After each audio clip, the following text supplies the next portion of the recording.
Welcome to Life List, a birding podcast.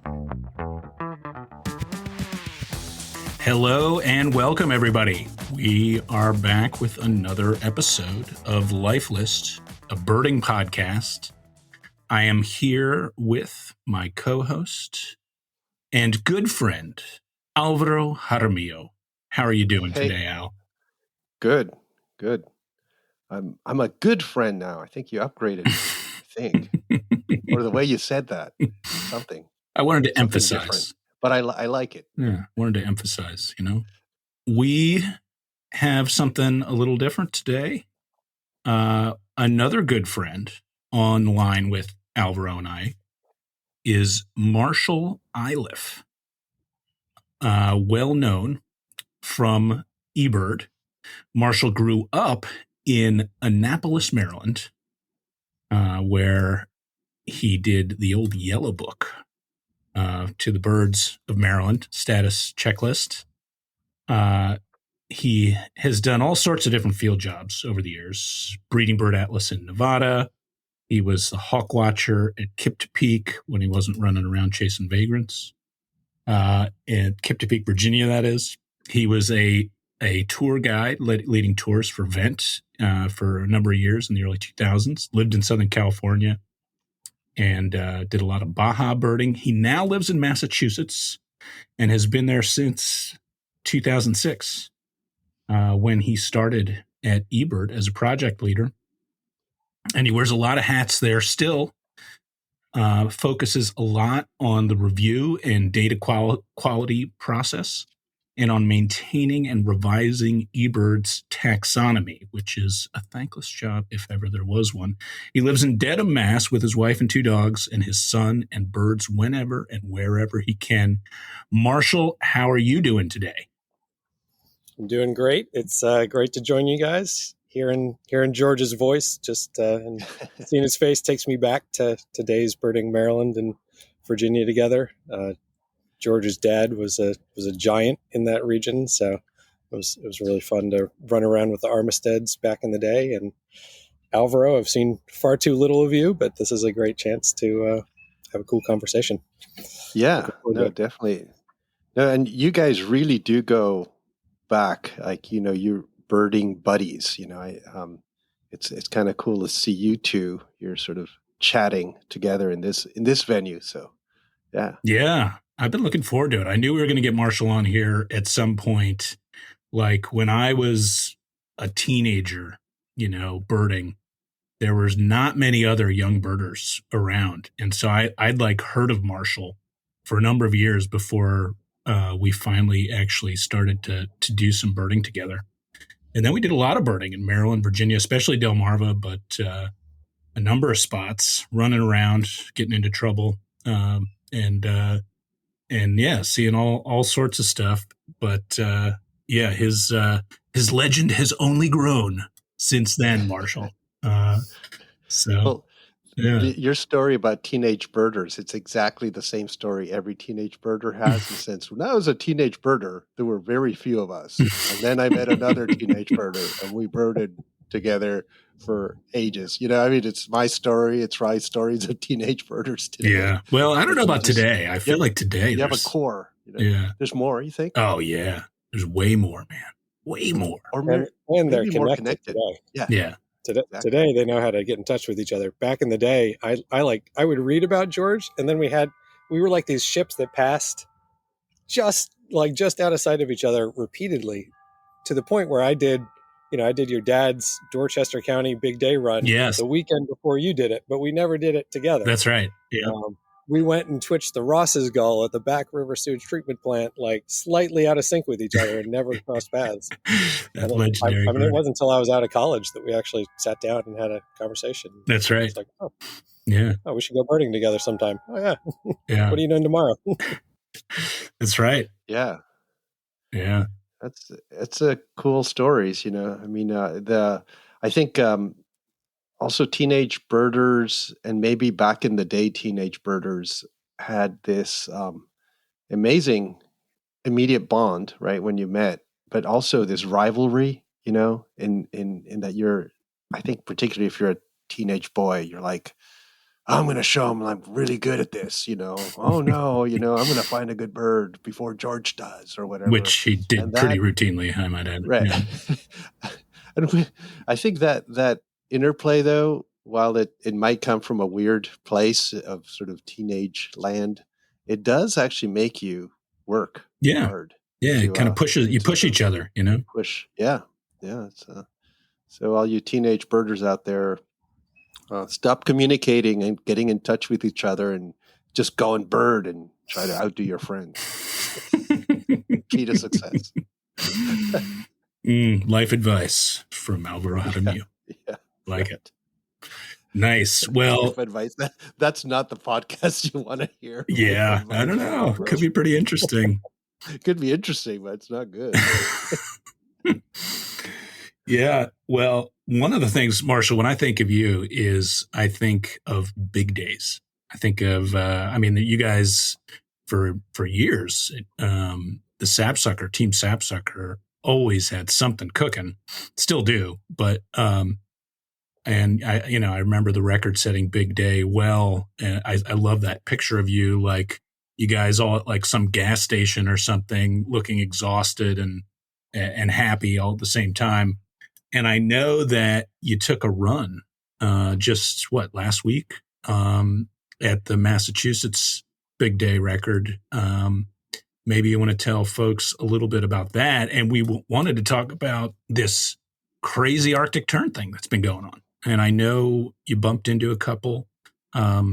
So yeah, maybe start with telling us a little bit about your Big Day, how that went, what that was like. And, I know did you do most of the driving? Because usually Marshall's hard to get out from behind the wheel when there's a big day going on. He's a good big day driver, but man, you better put your seatbelt on. Yeah, it was a heck of a weekend. It's an opportunity I don't get as often now as a parent. So I was planning like way ahead to say, what day can we do this? Let's lock it down. Jeremiah Trimble's a real good friend of mine. Also his dad and Liam Waters. So the four of us cooked up this big day plan.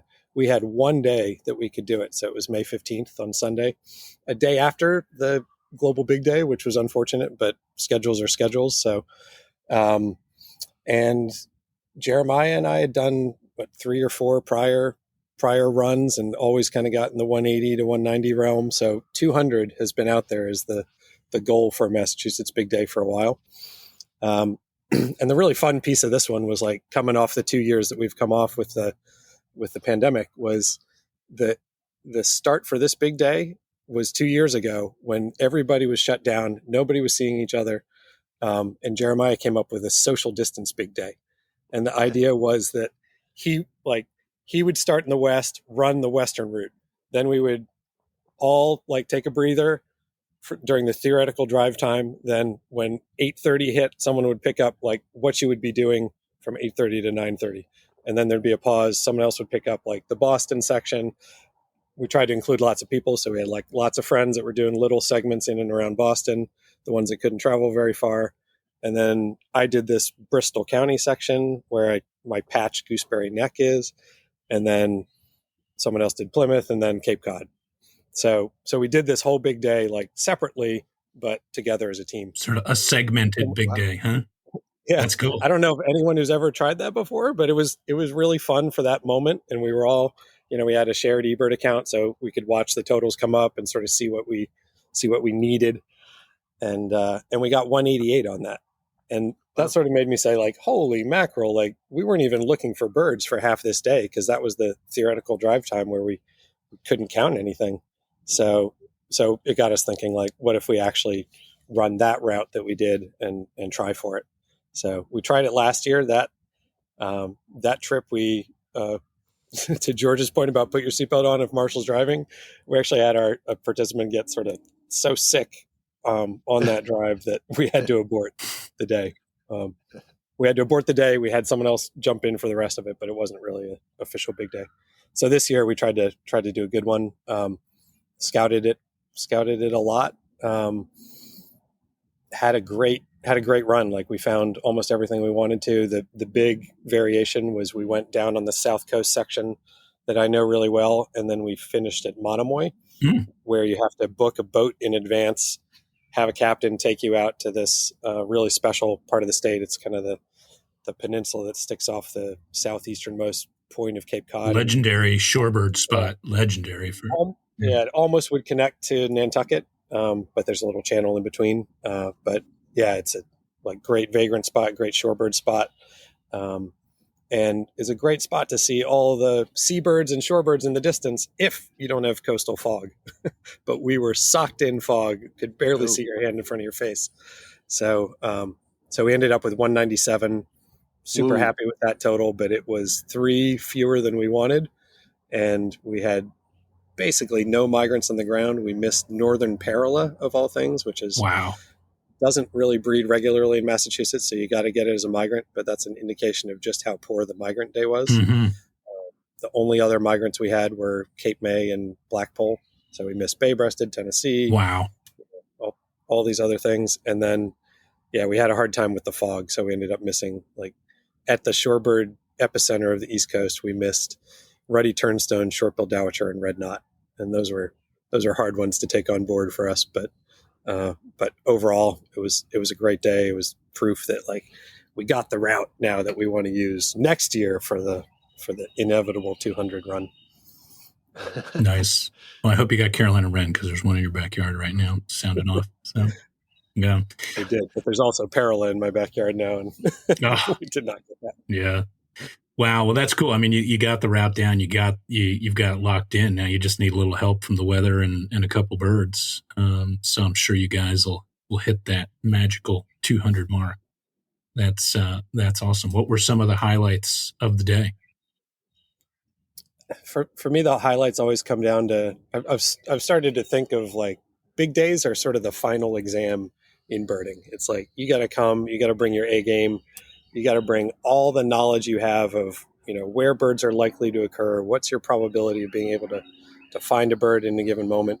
And then after all this planning, you got to be sharp for 24 hours. So it's, I do a lot of, I got a plane flying over, but I do a lot of birding where I'm sort of with a friend and we're talking and, I'm sort of paying 75% or 80% attention. And, but on a big day, it's 100%. So it's kind of fun to get out there and call out everything you hear and, have your friends doing the same thing.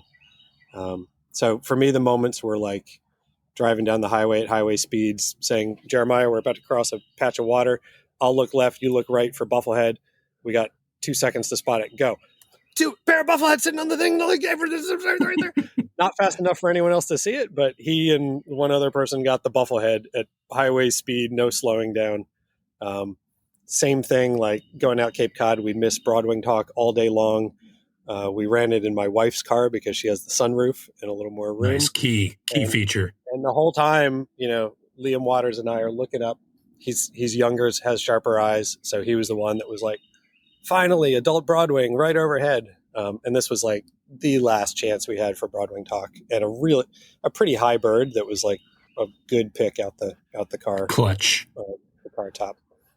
Clutch. I guess, yeah. I mean, for me, kind of my favorite moment of my contribution was right at the end. We'd birded Monomoy. We'd seen all the birds out there. We were coming back into shore. We thought it was too dark for anything, but we'd missed lesser blackback gull.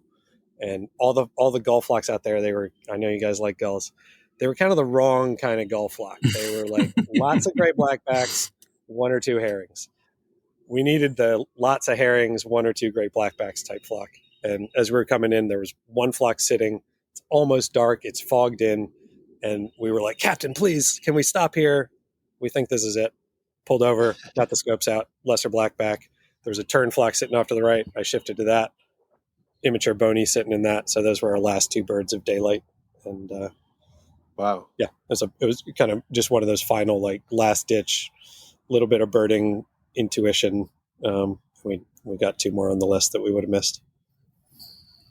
That's awesome. I love the concept of the wrong kind of gull flock as well. Alvaro's, that's probably setting his mind man, that's where you're going to get the kelp go. That's where you're going to get the kelp call, Marshall. Come on, man. Dial it in. I don't know. there's the wrong kind of shearwater flock too. I mean, we get that here where, if it's all sooties, could sometimes be thousands and thousands of sooties, but don't look for anything weird in the sooties other than maybe Manx shearwater.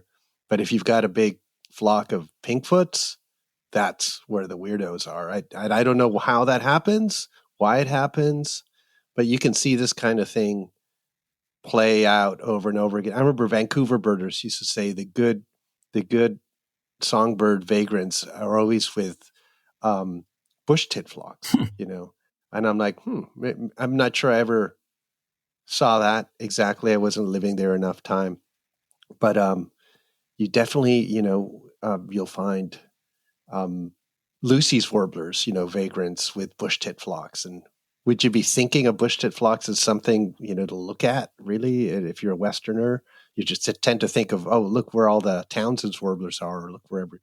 But there are these flocking mechanisms that we don't quite understand exactly what they are, but you just see the patterns. And there's some flocks and some Gulf flocks, some shearwater flocks, some whatever flocks that are just really good for drawing in something unusual, or not unusual, like in terms of lesser blackback. It's just a standard kind of pattern.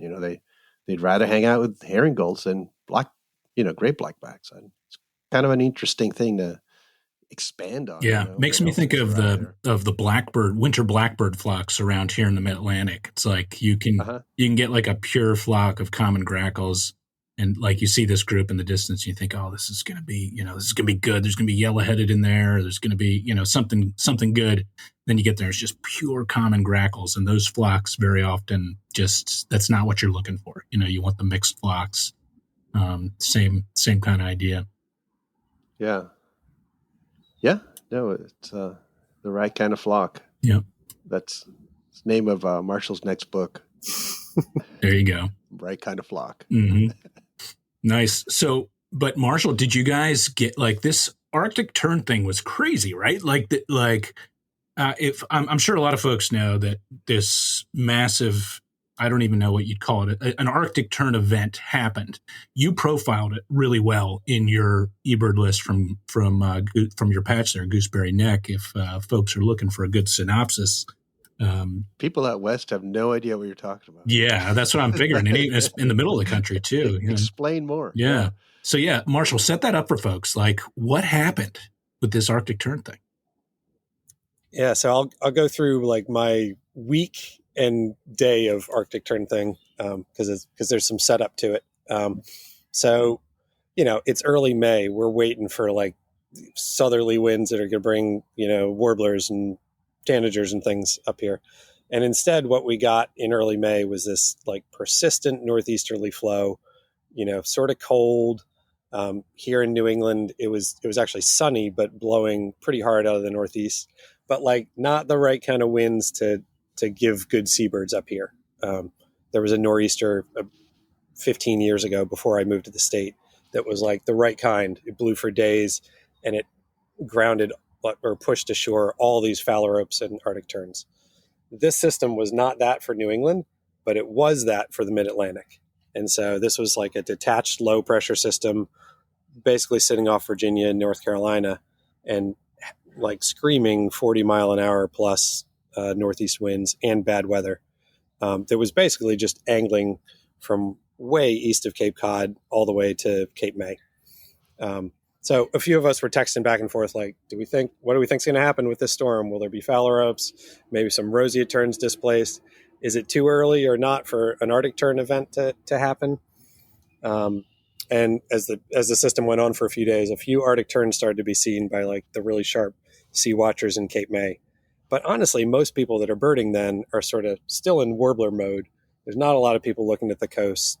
The weather was poor on the coast, so we didn't really know what was happening. Later in the week, some Virginians who were really hot to get Arctic tern in Virginia found a couple, and then there was a report of like 30 to 50 Arctic terns sitting on the beach at Chincoteague. Yes, which was like okay, like something. This is really serious. Different. Yeah, something really different is happening if that's the case. And so on about Thursday, the weather, the wind slacked off. Like the system sort of moved out. We were back to like good passerine migration. On Thursday, everyone was like, oh, finally warblers are here. All the birders are excited about that. Because I'm doing this big day, had planned to take Friday off. So I had to drop my son at preschool, and then I get sort of a late start and go down and start scouting, scouting for like white-eyed vireo territories and things we want on the big day for my section of the route. At the same time, texting a little bit with friends, like what's going to happen to all these Arctic terns that are like stuck in the mid-Atlantic bight, this area kind of south of Long Island, down to Cape Hatteras. There's way more Arctic terns down there, we think. What are they going to do now? Because ordinarily they'd be way to the east. Some of them would be doing an overland flight. Some of them probably flying up to the Maritimes to breed. I'm like an hour into my scouting, and the Western Massachusetts text group pops up. Got 2 terns on a lake here. We think they're common. Haven't ruled out Arctic yet. And I just stopped what I was doing. I was like, be ready. These are Arctic terns. Probably, there's way more Arctic terns in the system. Like, do not dismiss this. I immediately called the people who reported it and said, Ed Newmuth, make sure you look at that tern because I think it might be an Arctic. And within a few minutes, like they texted back a picture. Yeah, it's an Arctic tern. At the same time, there was like news of an Arctic tern in Northwest Connecticut. And I'm still like, okay, cool. There's an Arctic tern thing happening. But I didn't really like snap into action. I was still like in big day mindset. Got to find another white-eyed vireo. And I was driving to like my next spot to check. And Nick Bonomo, I guess, saw my texting and called and was like, there are 27 Arctic terns in a single flock in northern Connecticut now. Wow. And I said, all right, this is something crazy's happening. Sent notes to a few more people that were like close to inland reservoirs, said, get out there and check these reservoirs. Like something weird is going on. And the thing that was strange was the weather was nice. It was like generally sunny, sort of calm weather. And usually when tern fallouts happen in this part of the world, it's like a supercell thunderstorm system or like a hurricane. Right. They got to get knocked down from up high, or they got to get pushed in. Right. Right. So it wasn't intuitive. And the other thing about this was nobody was seeing like white-winged scoter, brant, red-throated loon, redneck grebe, shorebirds, the other things that tend to get knocked down. So this was like an Arctic tern specific event. Anyway, his report of 27 snapped me into action. I was 2 miles from this patch that I care about a lot and that I've looked for Arctic terns specifically during every little easterly blow a lot. And I went out there, walked to the tip where there was a tern flock, immediately saw Arctic terns there. And I think in the end, Massachusetts ended up with 50 plus inland Arctics. Connecticut ended up with 70 plus. Wow. And if you pull up the eBird map for the recent week, it's just insane. It's just blanketed with Arctic terns all up and down the Hudson River, all throughout eastern Pennsylvania, where I know George connected with some. And it was just like an Arctic tern event that doesn't match anything that's ever happened before, or doesn't match anything that we've been able to mobilize birders to document in this way before. And that's, to me, that's kind of an interesting topic. Like this, like Massachusetts people could have missed this entirely if we weren't so well connected with text messages and so tuned to what people were seeing in Virginia, and kind of what was going on with the system. It was a one-day event. Like there was a little echo for the next couple of days, but it was Friday, May 13th. That was all the Arctic tern stuff happened that day. To give like some background, usually you would expect 0 Arctic terns in all those places, right? I mean, yeah, you're really talking about going from 0 to 20s and 50s and in multiple little spots. So, and that's what was seen. So there are probably hundreds, right? Like more, right? Daniel Irons is sitting down there at Cape Point doing these regular surveys there, out at the tip of Cape Hatteras, where you would expect him to get, the odd migrant moving through, but not many, like just like a trickle probably, on a typical spring. Cape May, you'd expect maybe 1 or 2 per season, if that. And then north of there, they start to become a little more regular, right, up on the Massachusetts coast, because they do breed down to southern Maine, but still rare, right, Marshall? Yeah, for sure. it used to be more common breeding in eastern Massachusetts. It's like a lot of birds, one that's declined. So it's really hard to pick up a breeding Arctic now. There may not be any pairs. If there are, it's a matter of pairs. But like the place where we did our big day, Monomoy, you can pick up summering Arctics and tip of Provincetown. But that's it. Like Right. you don't really see them from the coast. Right. And even some of the coastal counties in Massachusetts had 0 records until this event.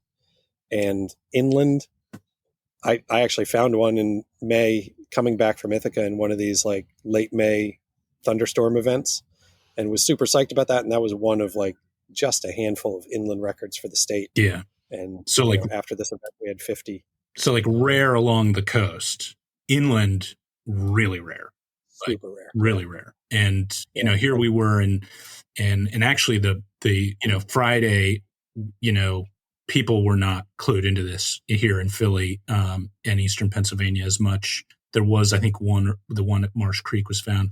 There's one or two others inland around here, but actually Saturday was a bigger day here for Arctic terns, and who knows how many we missed on Friday. But yeah, there was one to my knowledge, there's one just, little microcosm here, Philadelphia. I think there was one previous record with Hurricane Irene in 2011. And I don't know how many were seen last weekend, Saturday, Sunday. Most were on Saturday, but there were even a couple on Sunday. But at least a half dozen to a dozen, maybe even more. So, that's a little snapshot there. Here we inland in Philly. So Atlantic Arctic terns seem to migrate, from tracked individuals. They head south from Arctic spots. Like most of I think banding's been done on the European side, the tracking, but they head down kind of mostly straight to West Africa, and then they split. Some go down the African side, some the South American side, and they come back mostly towards the African side of the Atlantic. Then they really move westward towards essentially, the Florida, but stay well offshore, and at that point bend northwards to then eventually get into that Grand Banks, Georges Bank area where they fatten up on the way north. So it sort of implies to me that these birds that were maybe hundreds of miles out, moving in their normal routine ways out in the middle of the ocean, well outside of where most people actually do pelagics, got blown in. Is that what's the thought? Yeah, Marshall, I'd be curious to hear your take on this, because I had the same question: is how do you see that this mass of, how would you describe what we saw? Yeah, I mean, some of my questions were sort of what Alvaro just went over there, was like, what is the exact route that we know, because we do have tracks, and I hadn't dug into that yet, but I'd sort of envisioned that it was like Grand Banks, Georges Bank were important staging grounds, and I think that makes a lot of sense. Like that's sort of the like great place for birds like that to fatten up, and we generally don't see them on East Coast pelagic trips, not in the types of numbers. I mean, when you think about Arctic tern, it is a super abundant bird. Like there are a lot of those birds up in the Arctic, and yet those of us on the East Coast like basically never encounter them. Like maybe if you do Cape Hatteras pelagic trips, you see some. Yeah, but not many. Yeah. And every now and then there's sort of like one of these Portlandica for summer types that's hanging out with a tern flock south of where it should be. But otherwise, it's sort of like occasional inland fallout, occasional pelagic trip, and these occasional wanderers. So their sort of whole migration is just a little bit outside of the birder covered zone. So yeah, I think it takes, I think that's exactly what happened. Was there was a big bunch of them moving north or staging up there already that got displaced by these winds, and then once they ended up in the wrong spot, then I think a lot of additional interesting questions happen about like what were these birds trying to do that they basically got wrong, right? And why? And it took them a while to move out too. Like, I mean, it really did. And you think too about what other this could explain why they weren't associated with, the redneck grebes and the scoters. They were way out offshore, hundreds of miles out, got blown in, at least a proportion. But then, you would think that you might get maybe a Jaeger or two like those. That would be the group that I would think might be following them or being in that same offshore route, particularly long-tailed Jaeger. But nothing, right? Yeah. So interestingly, I don't want to get us off Arctic Tern because I think there's a couple more interesting things to do. But the one other bird that seems to have been like affected in really interesting ways by this system is Wilson's storm petrel. Wilson's storm petrel in New England is a late May to early June bird. But for some reason, on May 1st, we had some reports from the Gulf of Maine this year with good photos showing their Wilson storm petrels. So it seems like there was some maybe early push into pelagic waters that are generally undersurveyed. And then, as part of this system, there was so much coastal fog that people couldn't really survey the coast very well. And, probably there was a mass, bunch of people going to look for Arctic terns and ignoring the coast when the Arctic tern thing happened. But our first indication of it was on our big day, and we went to my patch, and I was crestfallen. We got there, and it was socked in fog. And this spot is like it's a sand spit that basically sticks out into the ocean. And so we were there for all these ocean birds to try to get the flock of scoters that sits well offshore, and the purple sandpipers that are on the distant rocks, and the great cormorant that sits on a pile of rocks that's like a mile offshore. So we got there, and I was like, oh man, we might miss everything. And so I was like, start listening for black scoter to sing, start listening for roseate tern to call, and we'll walk out there and do what we can. And we walked out, and the fog lifted just enough. So we got red-throated loon. We got all three scoters. There was a long-tailed duck that I thought we had no chance at that happened to be close to shore. So I was like, okay, this is all coming together pretty well. We still missed the great cormorant and the purple sandpiper. But in the middle of trying to spot all these things, Liam Waters looks back behind us, really close to shore, and says, oh my God, it's a storm petrel. And I probably said out loud, oh my God, it's a leeches, because it had to be a leeches because it's mid-May. And there was these winds in the system that probably pushed pelagic leeches close to shore. But we looked at it, and it was a Wilson's just pitter-pattering along right next to shore. It was a Wilson storm petrel, which I've seen there a few times in July when kind of these seabird events happen, but never in May. And so that was really weird. But we were psyched. Like major bonus bird. We got Wilson storm petrel. Then we went to Monomoy, and you got to take a boat out across an inland bay to get to the tip of Monomoy. And while we're doing that, storm petrels are flushing the whole way. So there were all these Wilson storm petrels like close to shore in this event too. They might be down there today. I haven't been able to get back to the coast to see. Cape May was seeing the same thing. Fog seems to be important in storm petrel disorientation. It seems to be here when we have really foggy pelagics. So some of the normal storm petrels like ashy are way closer to the shore. And I don't know if how to explain it exactly, because you would think that a bird that spends all of its time offshore and does a lot of foraging at night would have no problem with fog. But there's something about fog. I don't know what it is exactly, but you notice it. Real foggy day. I always tell people, watch for ashy, early in the trip, and often we get them. I like one, just individual. Maybe they navigate mostly using polarized light. Well, how about at night though? Yeah, well, there is that. Yeah. The discussion of fog gets me to let's say what we think happened on Arctic terns. And I'm happy to go. I'm sort of interested to hear Alvaro take a stab at it. But the piece that's important to know is that, we had these howling northeast winds. They slacked off. I'm not even sure what the winds were on the Friday, but they were light and basically insignificant in terms of movement. I think you can think of it as a calm day. And there was dense coastal fog from Cape May to probably south of Cape May to Cape Cod in a strip right along the coast, so that if you were a few miles inland, it was not foggy.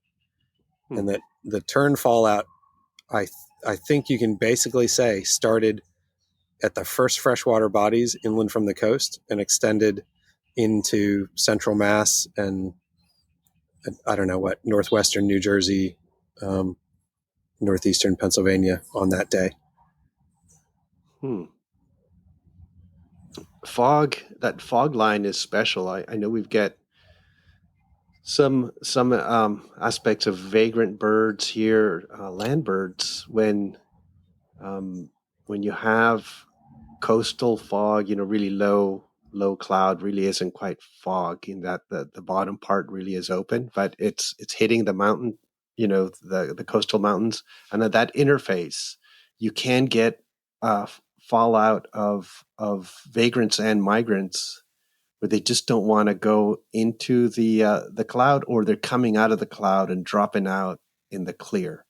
So you wonder if there is a general bird behavior where you drop out of, you sort of get out of that fog zone into the clear zone, and you're like, okay, I feel okay here. I'm going to hang out, or something. Maybe that could be part of it, that sort of fog line. The other part could be that if maybe there's tons of birds in the fog, you couldn't see them. That's, I don't know. Just kind of throwing out ideas. Yeah, that's the fun part. Is this something different like this? Hard to know, Yeah, I mean, the things with this that seem interesting to think about are that Arctic terns, probably have a couple different modes of movement. One is sort of like moving over ocean, like potential to stop and feed at any point. Like maybe they're moving, 50, a couple hundred feet up, sort of. You guys have seen more on pelagic trips than I have, but it's often like tern flock. You're doing a horizon scan, you see a tern flock. So there's that. I think they also, like most birds, go stratospheric when they really want to cover ground. So we got all these exhausted Arctic terns that haven't been able to feed for a week, and they don't want to be where they are. Are those Arctic terns going to think like, I wanted to jump overland, I wanted to be in the Gulf of St. Lawrence, let's say, and they start to make that jump? In which case, I think they would go stratospheric and like try to make that jump. Or what I'm sort of starting to like is the theory here is that they're trying to kind of move north and east, or north out of this place where they're displaced from, and end up in dense fog, sort of flying in that dense fog, and then they sort of lose the ocean and do exactly what you just said. Like when the fog breaks, they realize they're over land. Oh, there's a lake down there. Like, I'm not where I wanted to be. I'm going to drop and feed for the day and get my bearings and things. Cause it sort of feels like the fact that this was so close to the coast rather than scattered, all the way from here to the Gulf of St. Lawrence, which maybe would be like the next destination for overland moving terns, felt like it was sort of birds in coastal mode rather than birds in like long distance jump mode. But again, I think I'm the only one who looked at saltwater for Arctic terns on that day. I saw Shoei Mitra looked at kind of the north side of Long Island and had some like right at dusk on that same day, once it was evident that something was happening. But I bet if more people had, there would have been more birds. If you could see offshore, I bet we would have seen, some directed Arctic tern movement kind of going past. But who knows? It's like, just interesting stuff. Really is. I want to say that, this level of conversation about vagrancy, I think a lot of newer birders probably haven't been thrust into this thought pattern of trying to decipher migration, vagrancy, and just fallouts and so forth. But it's definitely, I would say, the school of Ned, probably, that we all kind of come from in different ways. Ned Brinkley, yeah. People of Ned Brinkley, yes. And people before him and that who have been thinking about this stuff for a long time. And I think all of us love the puzzle, right? We want to get answers, but we also just love the discussion of it because the discussion itself unravels questions. And little by little, we arrive at some understanding and predictable. Some things become more predictable, which means that we're on the right track here and there. But I think for a lot of folks that are listening to this, just taking in all the sort of conversation is part of the understanding of all this. And I think so many of us and a little older, been around this for a while. This is part of what we really love about birds, is talking about lost birds, and makes you understand how migration works, in a sense, how non-lost birds do this stuff. The oddballs teach you about the normals, in a sense, Yes. So it's not just about rare birds. Rare birds are cool, but it's also about understanding how they got there. Average birds. Yeah. I don't know if you agree with that kind of sentiment of the whole thing. Absolutely. I mean, I feel like in something like this, I feel like all of us are trying to kind of piece puzzle pieces together to try to feel like we have a good picture of what's going on. And all of a sudden you get an event like this and you're like, oh, wow, there's like a puzzle piece or two I didn't even know about, that that we need to get that thing in place, because this picture is not complete. And when they're like this, I don't want to say once in a lifetime event, but once in 10, 20 year events, it really is so different that you think, well, this is major. There has to be some real overlying reason for this to have happened. It kind of reminds me of that 1 year where the bristle-thighed curlews showed up on the West Coast, and they were in multiple places, and there was later an analysis of how that worked. Great article. What happened. Yeah, I forget who wrote that, but it was a great article in North American Birds that I think Ned was the editor for. Yeah, so it's these special events are actually in particular really good about teaching you something about Arctic terns, which are common birds, yet we still don't know exactly what they do. Yeah, these migration champions. We know they're champions of migration, but we still there's a lot to learn. Steve Feldstein, that was the Feldstein. The person who wrote that article on the curlews, Steve. The really exciting moment that we're in now is that we just don't have enough people in the room on this call to give the really good answer, because we're at a point now where I think we know all the puzzle pieces to really put this together, because we have people who've done geolocator studies or satellite sat tag studies on what Arctic terns normally do. I just don't have it in my brain. Like what are these like individual level jumps that Arctic terns are doing? Like, where are the staging grounds? How high are they flying when they're migrating in ocean mode versus overland mode? What's the route that they take overland normally? How unusual is it?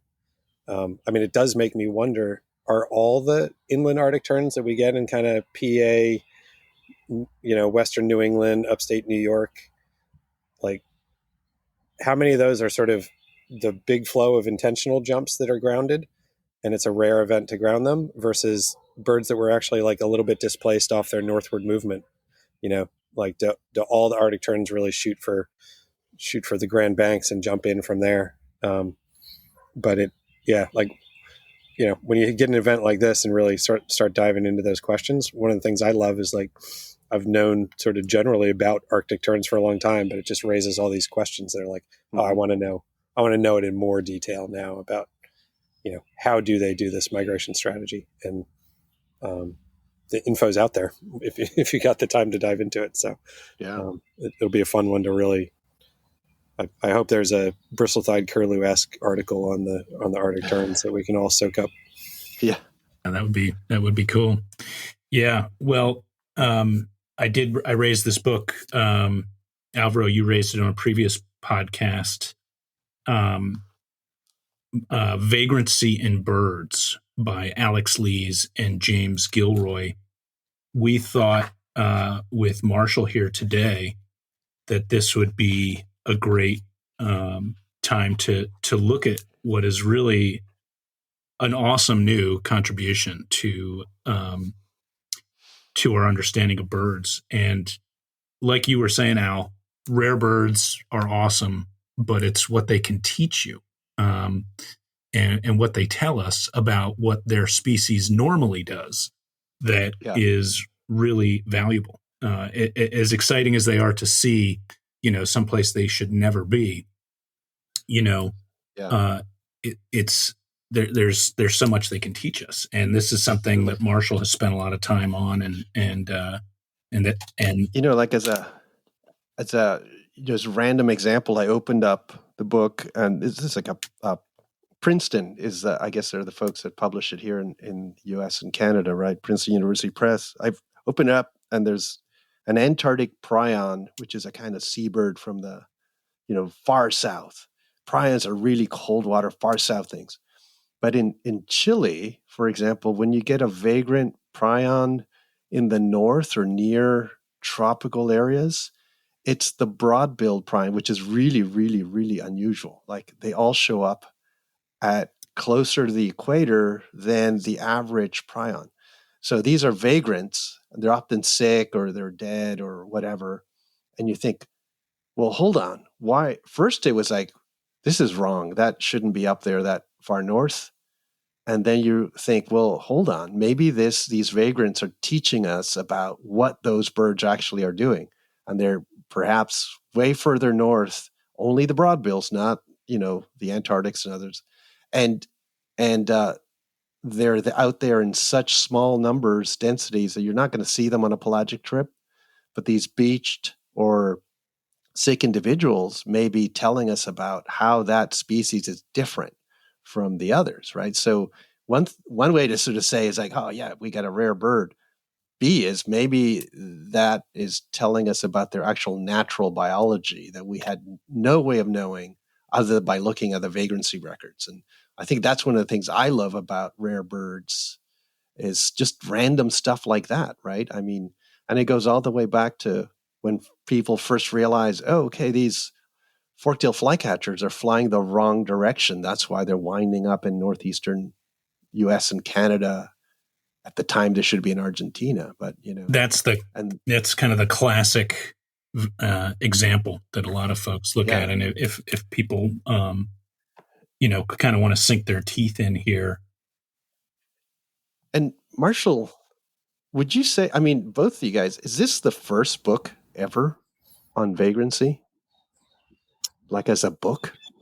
As far as I know, I mean, there's the Rare Birds books that have covered some of the mechanisms, but none that I know of. Marshall, maybe you know of another publication that really is devoted to vagrancy. No, I think that's right. But it's always been the intro material in the sort of Rare Birds books, like the California Bird Records Committee book has some good discussions of sort of what's going on with these vagrants at the beginning, and the one I looked up here, so Alex Lees and James Gilroy, like they have a 2009 kind of intro material in Rare Birds, Where and When, Analysis of Status and Distribution in Britain and Ireland. And for me, that's been like one of the gold standards for sort of going through some of the mechanisms that actually drive vagrancy. So these guys have been thinking about it for a really long time. I overlapped with Alex Lees at the Cornell lab for a couple of years when I actually lived in Ithaca, and it was great fun both birding together and getting into some of the vagrancy ideas, because there's a lot of things that have been sort of hot debates, especially in European circles, for sort of like what's really going on here. But I'll start with one of my pet peeves, which is that like vagrancy is a real throwaway term. It's like this umbrella for a whole bunch of different biological behaviors that birds are exhibiting that aren't really tied together by anything beyond like they generate birds that are unusual in places and make birders excited, right?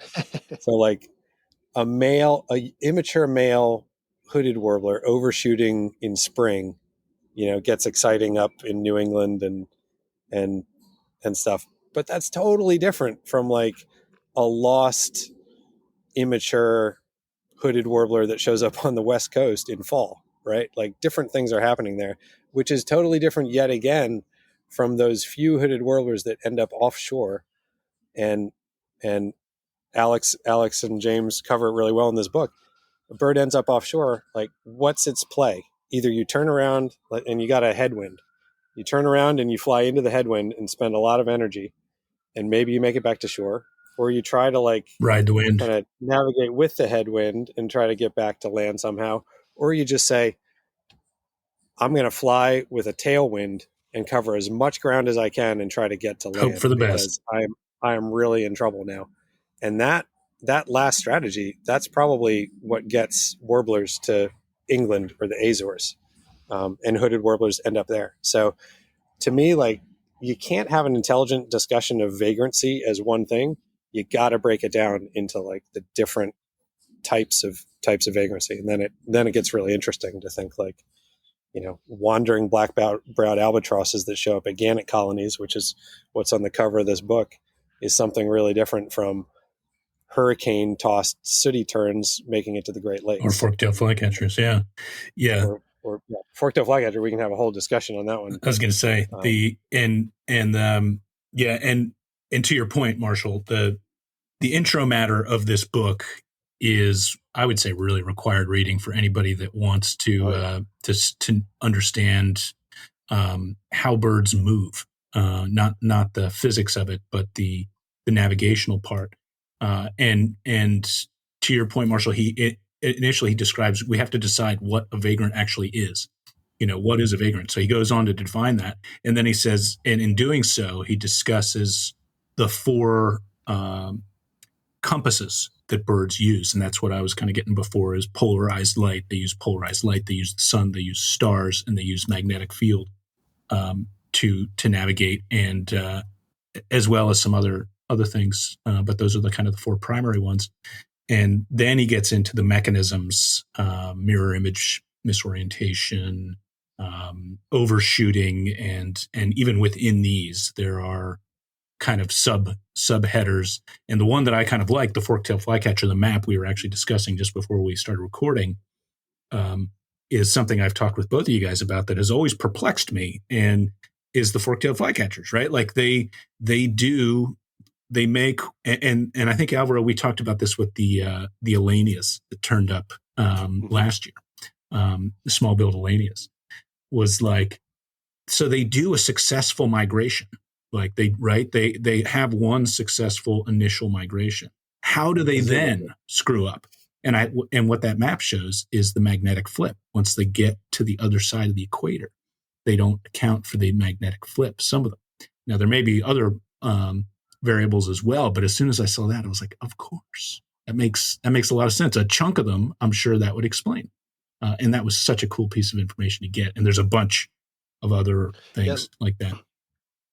Yet birds don't actually know north and south. They know poleward or equatorward, like as sort of the angles of the magnetic field. So yeah, you can be thinking you're going south when you're going north if you're not attuned to it. In fact, birds across the equator have to have like a switch, somehow in their program to say, oh, it's okay for for you to be going towards the pole again, sort of right. That kind of wrong pole. Whoops.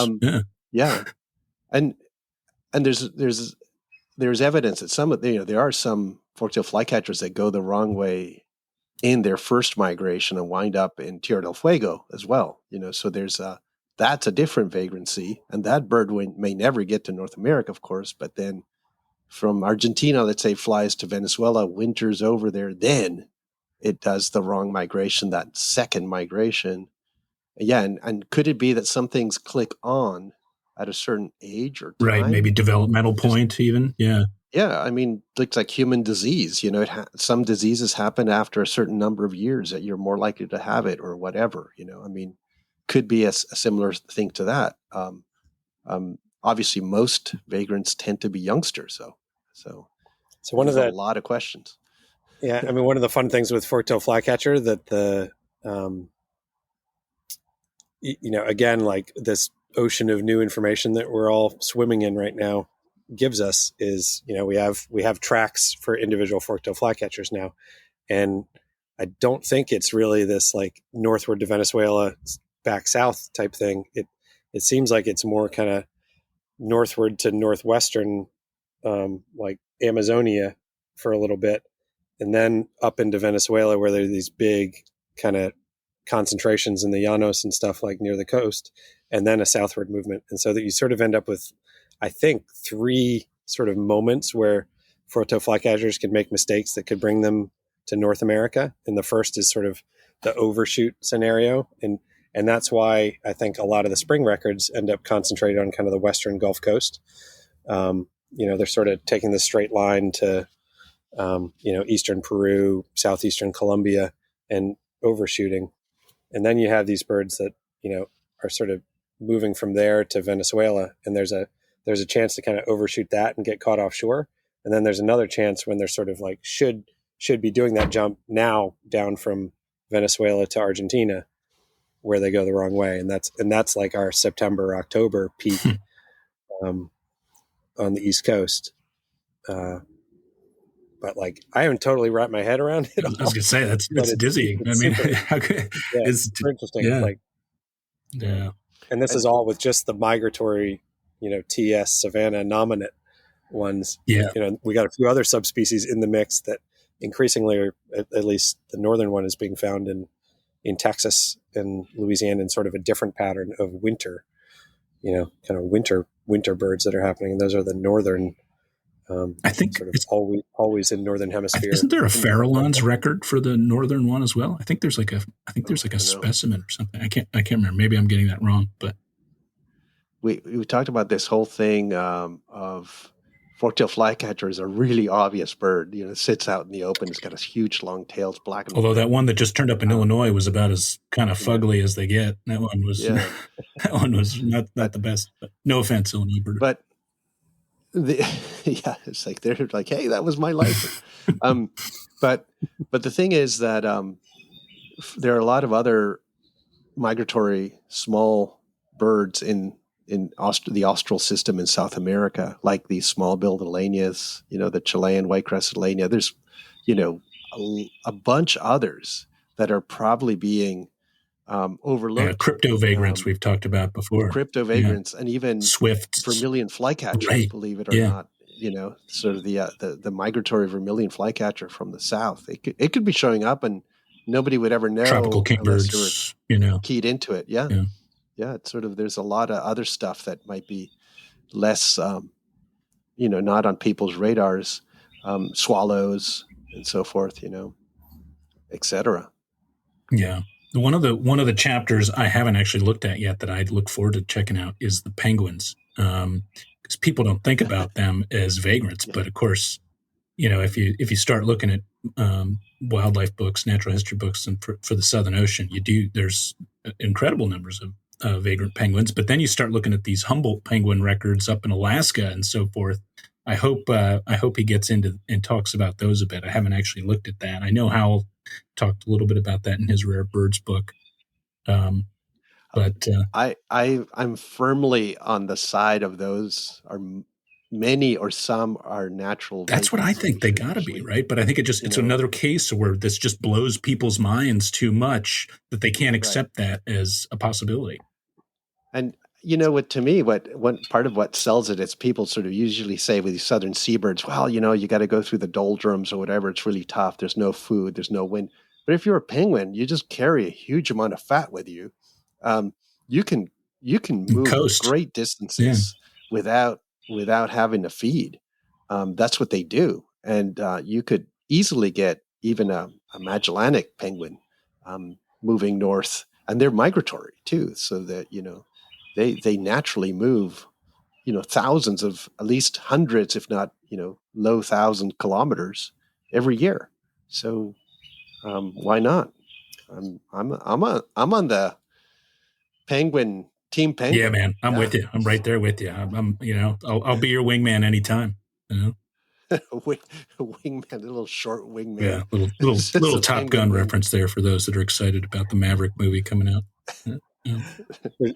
There's one kind of cool case that's covered really well in this book that is topical to New England recently, and it's I think for people that are really paying attention, it's not news, but I think for a lot of birders it is. So pheasants and grouse are something you basically expect there to be no vagrancy in these birds. They This should be move one of very those far. chapters like the toadies where there's a single sentence that just says they don't move and that's it. Right. Yeah, but it's not. And there's a bunch of those families in here, Yeah. but the pheasants and grouse are a really interesting one because we have a few of these parts of the family that are super migratory. And so like the Coturnix quail group is one in kind of the old world, but in the new world, it's ptarmigans. And, just 3 weeks ago, the hot bird news in Massachusetts was, someone spotted a ptarmigan walking on the side of the road and put it in eBird. And immediately there were all these people saying like, escapee or is this an escapee out of a cage? Right. And it was just like, no, these things move a ton.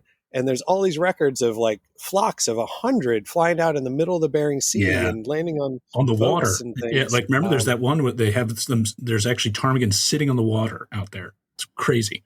Yeah. So yeah, and there's precedent, throughout New England and kind of Great Lakes states of, interestingly, in May, you sort of think like, they probably would come down in February when the big snowfalls hit, but it's May. I can't explain why, but it's early June. It's a pattern. Like late April to early June, that's when willow ptarmigan vagrancy and rock ptarmigan vagrancy happens. As it turned out, there may have been 3 different willow ptarmigans, all pure white, in Massachusetts within a same 1 week window in April.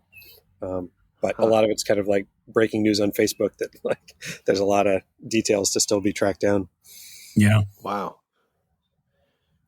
No, it's vagrancy is incredible. And, really recommend this book. I wish it had more maps, in terms of trying to, instead of just describing patterns of movement, just, show us the pattern of movement. But there's a lot of good photos. I was going to say, for the visually inclined, there's a lot of eye candy photos. You guys even have photos in there. You guys, I saw both of you guys have photos. Alvaro's got the rusty back monjita from Chile that I was like, wow, that's so cool. And I was like, oh, that's Alvaro's photo. And then I saw Marshall from your Attu cruise. There's the red-breasted nuthatch sitting on Dave Wolf's shoulder there. Pretty cool. Super, super blurry as most of my photos are, but that one was like a brief moment where it sat right on his shoulder and he sort of looked down at it. So that was kind of a fun one. I'll also mention that, rufous-tailed robin, anytime you see photos of that thing, it's a hermit thrush. It's like most people would say, oh, that's funny looking little hermit thrush, whatever, move on. Yeah. But yeah. So everybody focus on rufous-tailed robin. Yeah, really. And learn that bird because you might find it one day. I was there for the first North American one on St. Paul, and it was, I mean, luckily it was at St. Paul, so people looked at it on St. Paul Island. But elsewhere they could easily just, Yeah, they're kind of short-tailed, but otherwise the coloration's pretty well, the photo that they have of a rufous-tailed robin in this book is, I would say, especially hermit thrush-like. I was like, this really is. But one of the ones I liked actually was a couple examples there's a dipper record from Attu. Now, like, imagine like going to Attu and like, looking for, I don't know, fallouts or rustic buntings and, pine buntings and whatever else, cuculus cuckoos. And all of a sudden you got a dipper rolling around in one of the valleys there. I mean, that would be, as vagrants go, I think that would really knock my socks off. And one of the other things it talks about, and this was a bird that I've, an individual record that I've spoken with you guys both at some length about. And I believe, Marshall, you and I actually disagreed about on, to some extent, was the black-backed oriole. The end essay of the book kind of talks about where the study of vagrancy is going and what it means for birders and the economic impact even that rare birds can have on a particular region. They discussed how over a 2-month period, over $250,000 was infused to this little community in Pennsylvania where this black-backed oriole was. And that was one. Actually, you and I went and saw that, didn't we? We saw it, I think, the very first day. You, me, and Tom Johnson, Holly Merker, I think, all went together, if I remember right. First day Were you there? Was that not you? Okay, it was somebody else then. Yeah, I know it was me, Tom, Holly, somebody else. I can't remember. I thought it was you. But I did see it. I came down and we were doing a family thing, and the bird was close. So Holly and I went and saw it, and then you and I sat in the hotel lobby and had a fierce debate. Oh, that's right. Over the whether it was wild or not. Yes. And as I recall, both Massachusetts and Connecticut records committees voted it down before the Pennsylvania committee saved the day and voted it as a wild pig. It's a real interesting case. The one just line I'll get in here is that one of my main projects now at eBird is that we're trying to account for exotic birds, escapee birds, and in the process of this, we're sort of going back through all the data that's been submitted and looking at like what are the just outlandish escapees that have been, have turned up all over the world, and what are the crazy places that birds have been introduced, like Diuca finch on Easter Island. Like that was kind of a mind blower for me. Like, oh wow, like why would people take that bird out there and have a population of those out there? But a lot of things from the mainland were introduced over there, and most of them actually just didn't survive, but the Diuca finch did. That one did. Sort of funny. Yeah. But there are some wild things that, I mean, maybe George is going to tell us that the long-tailed mockingbird from Seattle also was a natural vagrant. We'll see if he takes the bait. But there, there's a lot of people that keep a lot of birds all over the place, and it makes interpretation of these bird difficult vagrancy patterns pretty challenging. And to me, the red flag is when there's something that doesn't really fit into other patterns. So I was a skeptic on raptors for a long time, but like I yield. Like any raptor can move almost anywhere. You mean like the redback buzzard from Colorado, kind of as an example, or just like. I mean that's a really extreme one. Variable hawk now. Variable hawk. Sorry, I'm using old names. Names.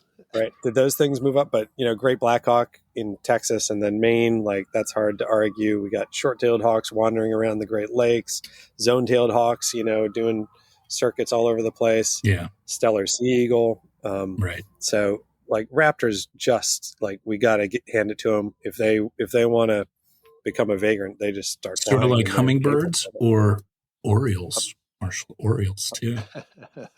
Yeah, and maybe that's true for orioles, but that's what Ned used to say: is orioles are the new hummingbirds. Orioles are the new hummingbirds. Just to put this in, when we eventually end this episode, I want you guys to which we will do, folks. We promise. All three of us to come up with the one bird they would dream of finding locally in their patch, one of their patches as a vagrant. Got a good one, I think. What it would be, and just it doesn't have to be reasons for it or any logic. Just kind of almost like the one you sort of dream. I like that. I like that. That's good. That's good. We are getting deep into it here. There was one other topic I wanted to wade into a little bit here, unless there's unless there's any vagrancy stuff that you guys feel like you need to get out before we kind of move on. Oh my God! I mean, it's never ending, right? Us more about vagrancy because it just won't end. We'll keep on talking about. Get the book, folks. Highly recommended. Princeton Press always does good work, and this is a fine example. There was, the good people at eBird, Marshall, put out a message to eBird reviewers recently. The long rumored split of Lillian's, what is known as Lillian's meadowlark, is imminent now. And there was the folks at eBird gave folks the opportunity, the reviewers, eBird reviewers, to kind of chime in and discuss what a new name for this bird might be. This is interesting in a couple of respects. One is that, it's cool to kind of crowdsource a little bit what a good name for this new bird is. And this is a long overdue split. We got we got the guy who wrote the book on New World blackbirds here. We got the guy who is deeply involved in updating the taxonomy at eBird. So I figured we gotta touch on this, guys. And there's a bunch of names that were offered up. Maybe I'll just read a couple here for folks that haven't heard about this, that were offered up as potential names for the meadowlark. There was white-tailed, there was white-cheeked, West Mexican, pale-sided, pale-cheeked, high desert, golden-breasted, desert grassland, Mexican, just desert meadowlark was an option. Pallid meadowlark, Madrean Lillians, just leaving it as Lillians was one option. Chihuahuan was another option. Now, what do you guys think? I mean, I presume you agree the split's overdue. Where do you come down on the name? Maybe I'll start with you, Alvaro, as the blackbird guy. Well, I'll just say that this may be the first of more than one, because Cuban meadowlark needs to. And what about the Colombian one? Actually, maybe not. I think those are actually genetically kind of much more similar to Eastern meadowlarks than the Lillian's group is. So yeah, so it's weird. But that's one of the reasons why this Lillian's group comes out, in that even though it's almost adjacent to Eastern in terms of its range, the Easterns from Texas are actually more genetically similar to the ones from South America than they are to Lillians. So that, that's kind of what's going on. And Lillians isn't just Lillians. There's a southern subspecies. It's Auropectoralis that's actually darker and not so desert-based, I guess, in terms of coloration. So the whole desert thing starts falling apart in my mind. I like the fact that, I'm surprised at the fact that nobody tried to think about something to do with voice, because voice is actually very different. Well, in your book, what's the mnemonic you gave? It was like chiles con tortillas or something was the mnemonic. I don't know. Oh, it's in there. It's like, I'm pretty sure that's what it is. Yeah. I wouldn't have made that up. That would have been something from a local person, Mexican book. Yeah. So that could be that. Yeah, let's call it chile con tortilla. There you go. I do like that they were sort of the, if anybody's ever heard of the Bodie McBoatface situation where they tried to, ask the public to name this boat, ship, out in the UK, and what one was Bodie McBoatface, and so you get the crowd, working on things, and sometimes they come up with oddball. Can be a little dangerous. Yeah, but on the other hand, there's that. I think there were some kind of goofy ones, but I do think it's interesting that the second highest vote was for Lillians. Yeah, given the amount of issue that people have had with birds named after people, there's obviously a lot of people that are fine with birds being named after people, and that's something worthy of attention as well as the other side of, this whole conversation. If we're ever going to get to somewhere, I think we need to sort through all that. But, there's, God, I don't know if I have a favorite name there or anything. Nothing kind of stands out as like, that's the one. I'm surprised. A non-take on this. I thought you were going to I thought you were going to come out hot on this one. No, I don't know. I mean, Madrean is interesting. It's maybe people won't know what that means. Maybe that's good. There's lizards, with the word Madrean already on it, and other things that sort of give you this biogeographical. But I don't know. Referring to this, maybe Marshall. Referring to the Sierra Madre for Sierra Madre Occidental for folks that don't know. Madrean. Yeah, Marshall, where are you at? Madrean. Well, I would say first, like, in doing this experiment, which was, Terry Chesser at the AOS, was really willing and interested in kind of getting this crowdsourced opinion. And I do think, like, maybe there's a variation on this model that'll be really helpful in the future. So I like that. But it also made me realize, like, I'm not a pollster, and I probably should have run this past someone who like thinks about these kind of things. Because to your point about the, kind of Lillian's popularity in this poll, 23 people had as their top choice, but that was out of 125 responses. So it's like, that's a lot of responses.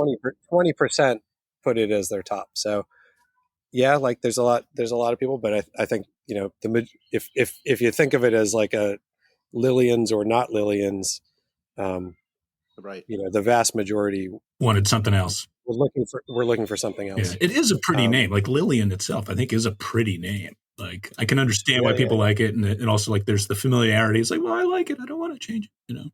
But yeah, it was a ranked choice voting, which I think is we could do other voting systems that way that might benefit us in the future. But anyway, but that that gives kind of a different lens on it. But yeah, for me personally, I think Madrayan is interesting, but I like sort that of evokes mountains to me. You're right. And these are sort of like the valleys between the mountains or the lowlands to the west of the mountains.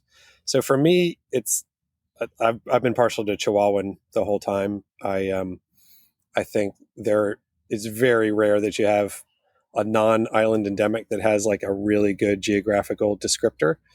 And I think when you juxtapose Eastern meadowlark, Western meadowlark, Eastern meadowlark, not a great name for a bird that goes all the way down to Colombia, right? Yes.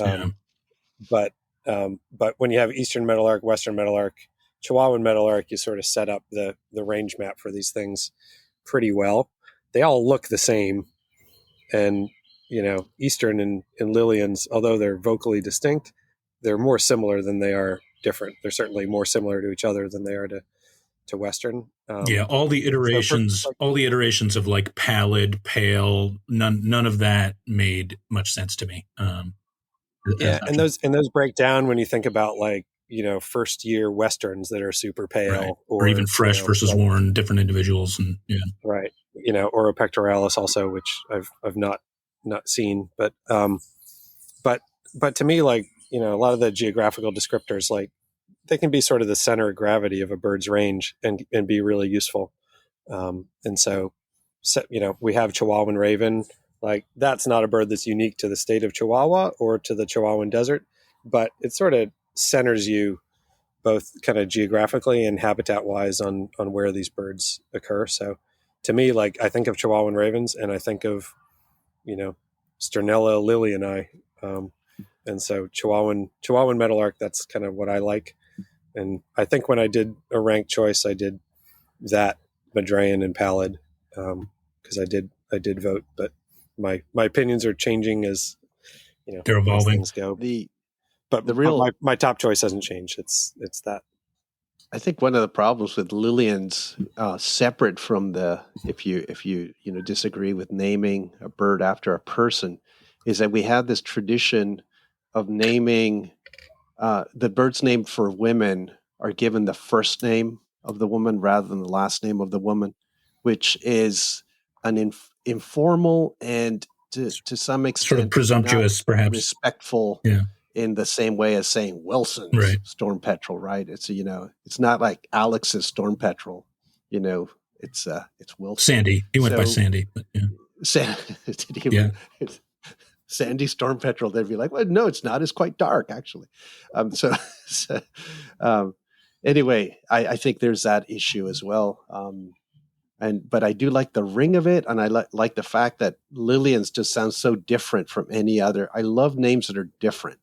But I didn't, so yeah, I mean, I probably Chihuahuan would be the one I'd go with. Yeah. I think you've convinced me. Yeah. I'm with you guys. I like Chihuahuan. I just love the sound of high desert meadowlark. And it makes me like think that there's like, I can just imagine that there's sort of like a gunslinging Harlem Globetrotter out there, And I feel like that's just too tempting. Also, like, I just love like actually, why do we call it meadowlark lemon? Right? Yeah, exactly. Yeah, lemon meadowlark. Yeah, Lemon Meadowlark. Yeah. Yeah. I mean, I really like High Desert Meadowlark, even though I realized that like I saw some of the discussion on that and some of the points about why that doesn't work as well ring true. I just still think it's a nice sounding name, High Desert Meadowlark. But I think, what you say about Chihuahuan makes a lot of sense. I do like Madrayan just because the alliterative nature. And when it comes to these names, I have to admit, like you, Alvaro, I like something distinctive. I like I hate generally, when they did thick-billed longspur, I found that infuriating. That name just, to me, is not really helpful or useful or interesting. I thought shortgrass would have been much, much better. But something that is distinctive, different, and so Chihuahuan, as you say, there's not a lot out there bird-wise aside from the raven, really. For that reason, I like High Desert or Desert. Both of those appealed to me, but I don't feel terribly strong about it. But I think it's cool that we're finally going to have this thing as separate. I think if you actually broaden it out to all the other meadowlarks in South America and so forth, then this is a very U.S. Canada-centric set of votes. In some respects, I saw some people saying Southwest meadowlark was only Southwestern relative to the U.S. Really. Yeah, that one didn't make any sense. And I think if you were going to call something desert meadowlark, maybe Peruvian meadowlark would be really the desert meadowlark. I don't know. I mean, there is a pampas meadowlark. Pampas meaning grassland, flat grassland area. Yeah, I've gotten to see that thing actually. Yeah. You could sort of, whatever the local name for a grassland is in that part of Mexico might be another thing. But maybe it'll be, we call this a pampa. So, it could be the same word, for all I know. Or a llano, a llano. Or a loica meadowlark. So. Yeah, we did float it to some of our Mexican partners for ideas. And one that came up was like Altiplano meadowlark. But, yeah, that's, it's sort of like, that's confusing. Yeah, that sort of ends up in, evoking South America, I think, for a lot of folks, certainly. Yeah. People think about Peru. Yeah. Anyway.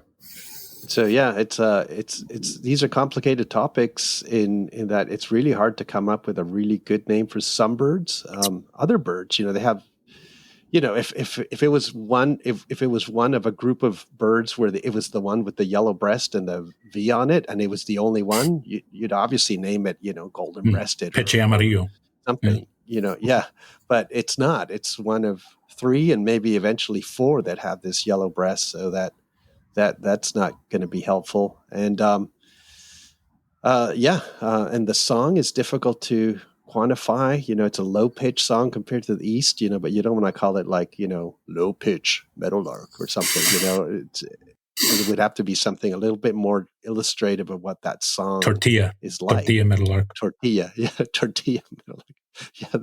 Then you have a whole bunch of folks give me like offensive, that's an offensive name. Sort of, but it's a hard thing to do, and I do think that something we discussed earlier, just that the committees in North America are particularly good at doing the science of taxonomy, but maybe not always the right people to be choosing culturally, culture, essentially English names, and we probably need to have a process like this.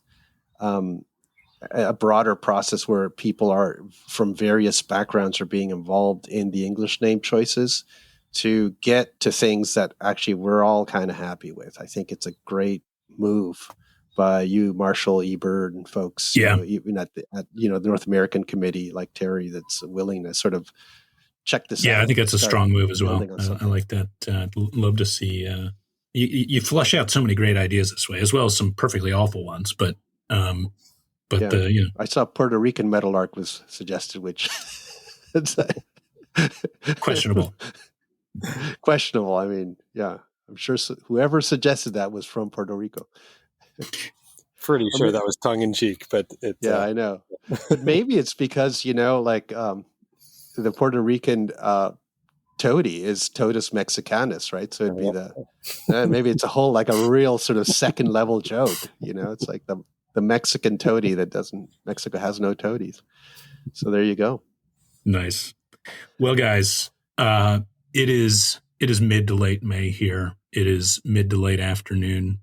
I think we should get to scrambling. I did see while we were talking, a beautiful adult little stint has been found at Heislerville in New Jersey, and I'm like, man, that is a beautiful looking bird. I might have to get out and get after that.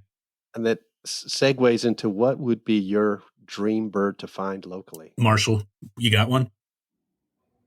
I'll say the one that I am always in the back of my mind is piratic flycatcher, which and I want to hear it. Yeah, they've got a call that I know. And it just feels like they're sort of they've hit kind of the central and west pretty hard, like in recent years. Nobody found them in the beginning. A bunch of Texas records started popping up, New Mexico things, and it just feels like Florida's got piratic. It feels like the East Coast is due, and I don't know, the things from south of the border that just, I don't know, that's one I was thinking about, and it'll probably be like a June or July thing in that period where like not a lot of people are out looking and thinking about these things. So that's a good one. And I do when in the neotropics, those things they call all day long, and you hear them do that like and they'll do it all day long, and you think, man, I can totally picture like walking along in the Northeast someplace and just all of a sudden hearing one and being like, what? I mean, I know the way it's going to go down. I'll be like, I know that call. What is that call? I have no idea what that call is. Like right now, we're like, oh yeah, it's like I know what that bird sounds like. But in context, when I sort of forget that I'm looking for this vagrant, it'd be, is my brain going to click onto piratic, or am I going to have to just track it down and see? Yeah, that's and those moments where your brain just kind of like connects with something, but is kind of scrambled also because it's so improbable, right? Like so out of context. Yeah. Best moments that I've only had a couple times in birding, but you just love them. So I don't know. Yeah, that's a good one. I'll try to predict that one. Yeah, I think for me, the genus Turdus has a couple birds that I've never actually seen that turn up in the Northeast as vagrants, really rare. And where I live right now, I can just picture these evening flights of robins we get, especially in winter. I can just picture seeing a Turdus with white wing linings that is actually a fieldfare and not an American robin. And that's a bird I've never seen anywhere. And if I could ever find one around here in Philly, that'd be pretty awesome. Yeah. That'd be cool. Siberian thrush would be cool too, but fieldfare. But it's less likely where you live. Yeah.